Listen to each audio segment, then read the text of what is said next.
നവരാത്രിയുടെ കാര്യപരിപാടി നടക്കുന്നതിന് മുന്നേ തന്നെ ഞാൻ ഫസ്റ്റ് ഇവരെ കൊണ്ട് ചെയ്യിപ്പിച്ചത് എന്താണെന്ന് വെച്ചാൽ നവരാത്രിയെ പറ്റി ഒരു അവയർനെസ് ഇവർക്ക് കൊടുക്കുകയാണ്. കാരണം നമ്മൾ നവരാത്രി പ്രോഗ്രാമാണ് നടത്തുന്നത്.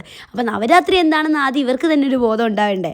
അപ്പോൾ ഇവർക്ക് ഫസ്റ്റ് കൊടുത്ത ടാസ്ക് എന്താണെന്ന് വെച്ചാൽ ഇംഗ്ലീഷ്, മലയാളം, ഹിന്ദി, തമിഴ് ഇങ്ങനെ ഈ 4 ഭാഷകളിൽ ഓരോ ഈച്ച് മെമ്പേഴ്സ് വന്നിട്ട് നവരാത്രിയെ പറ്റി ഒരു 2-3 സെൻറ്റൻസ് പറയാനാണ് കൊടുത്തത്.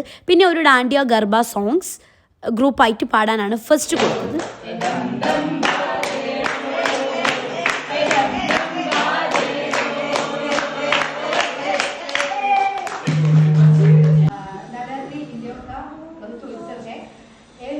संस्कृत पढ़ने इसका मीन नवरात्रियों का समय ये 9 दिनों तक चलता है. ये दुर्गा नवरात्रि വെച്ചാല് എന്താ പറയാ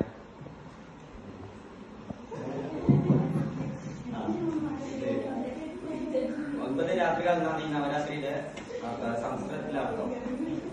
ഇതിൽ തന്നെ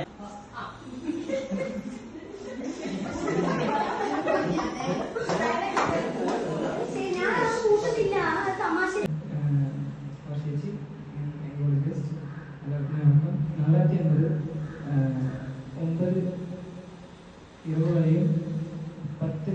Navaratri in Sanskrit, Nava means 9.